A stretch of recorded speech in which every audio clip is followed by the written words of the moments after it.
So, what happens when a single news report warns thousands of people about a silent, invisible threat that might be in their own homes? Well, the conversation that erupts is messy. It's emotional, and it tells us a ton about how we deal with risk in the modern world. Today, we're going to dive in and decode that exact reaction. And it all kicks off with comments just like this one. New OCD thought just dropped. In just 6 words, this user Sue absolutely nails the feeling that rippled across the internet. It's that sudden sticky anxiety about a danger you can't see, you can't smell, you can't taste, but now you can't stop thinking about it. So, what was the spark that lit this fire? It all goes back to a report from CBC News that took this pretty obscure danger and dropped it right into the spotlight of our social media feeds. And that danger is radon. Okay, so what even is radon? In a nutshell, it's a naturally occurring radioactive gas. It literally seeps out of the ground and can get into our houses through tiny cracks in the foundation. Now, outside, it's no big deal. It just floats away. But inside, it can build up. And over time, that becomes a really serious health risk. So when you drop that piece of information into a comment section, yeah, it's like lighting a match. And this is where things get really fascinating. You see, when this kind of news hits a place like a TikTok comment section, you get a raw, unfiltered look at how we actually process scary information. The reactions were instant, they were emotional, and man, they were all over the map. The first and, most obvious reaction was just pure fear. Comments like this one from Atsu were everywhere. This is actually terrifying, and it makes sense. It's that gut punch feeling when you realize a potential threat isn't out there somewhere, but it could be right under your feet, in the one place you're supposed to feel safest, your home. But almost immediately, fear was met with its total opposite, some pretty deep skepticism. You've got this user lumping radon in with Wi-Fi, 5G, microwaves, and you can almost feel the anxiety fatigue in that comment, In a world where we're constantly being warned about something, you start to wonder which warnings are for real. And then, of course, comes the humor. Now, if you're a fan of the show The Office, you know exactly what this means. Toby, the HR guy everyone loved to hate, was completely obsessed with getting the office tested for radon. It's just a perfect example of how we use pop culture and jokes to kind of take the edge off something that feels, pretty overwhelming. But after the fear, the skepticism, and the jokes, you can feel the mood start to shift. It turned to anger. Comments like this one changed the whole question. It went from, "Am I safe?" to, "Wait a minute, why wasn't I told about this?" And that's a huge moment, right? It's where personal anxiety starts turning into a demand for public accountability. So underneath all that emotion, people were also just scrambling for real answers. The comment section basically turned into this chaotic but super important real-time Q&A session. And it showed just how much confusion there was about what to do next. You see this question pop up a lot, and it's totally logical. So open your windows. It's the most intuitive thing to do, right? If there's something bad in the air inside, you let it out and let the fresh air in. But is it really that simple? And the answer is, kinda. It definitely helps, but it's not a permanent solution.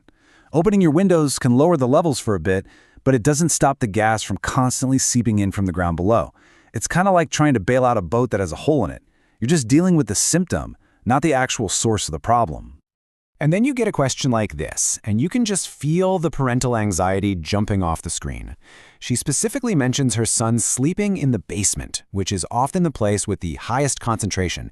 This isn't just a technical question anymore. It's a desperate plea from a parent who's just trying to keep their kids safe. This is such a crucial piece of information that came out of the discussion.